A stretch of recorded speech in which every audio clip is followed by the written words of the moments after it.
रत्नागिरीतल्या राजापूर लांजा मतदारसंघाचे ठाकरे गटाचे आमदार राजन साळवी यांच्या रत्नागिरीतल्या घरी सकाळी एसीबीच्या पथकानं छापा घातला। आमदार राजन साळवी यांचे बंधू दीपक साळवी आणि साळवी यांचे स्वीय सहाय्यक हे घरी होते।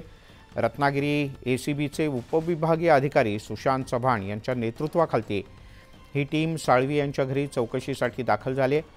चौकशीच्या नंतर राजन साळवी यांच्यावर गुन्हा दाखल करण्यात आला।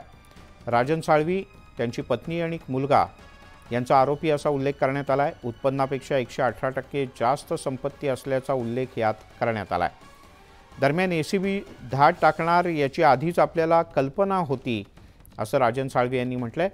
शिवसेनेत गेलो नाही याचा राग त्यांनी काढला, मात्र अटकेला मी घाबरत नाही असंही ते म्हणाले। माझ्यावर गुन्हा दाखल झाला, मात्र पत्नी आणि मुलावर गुन्हा दाखल करणं दुर्दैवी असल्याचंही त्यांनी नमूद केलं।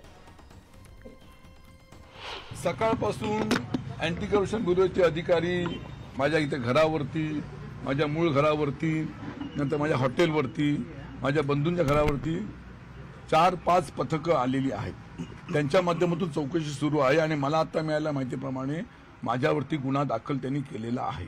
एक गोष्ट दुर्दैवाची सांगू इच्छितो आपल्याला की माझ्यावरती गुन्हा दाखल करा, कारण मी एक लोकप्रतिनिधी आहे।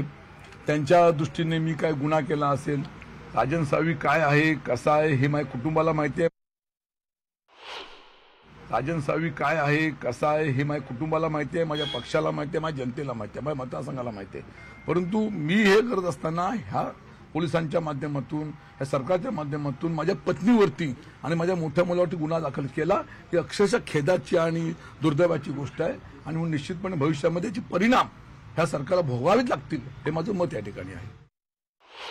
हो, शिवसेना पक्षप्रमुख उद्धव ठाकरे सतत माझ्या पाठीशी उभे राहिलेले आहे आणि हे जेव्हा समजलं तर तातडीने मला शिवसेना पक्षप्रमुख उद्धव साहेबांचा मोबाईलद्वारे मला फोन आला आणि विचारपूस केली आणि बोलले, राजन तुझ्या पाठीची संपूर्ण शिवसेना, संपूर्ण महाराष्ट्र आहे, हे त्यांनी मला सांगितलं। तर मला अभिमान निश्चितपणे या ठिकाणी आहे।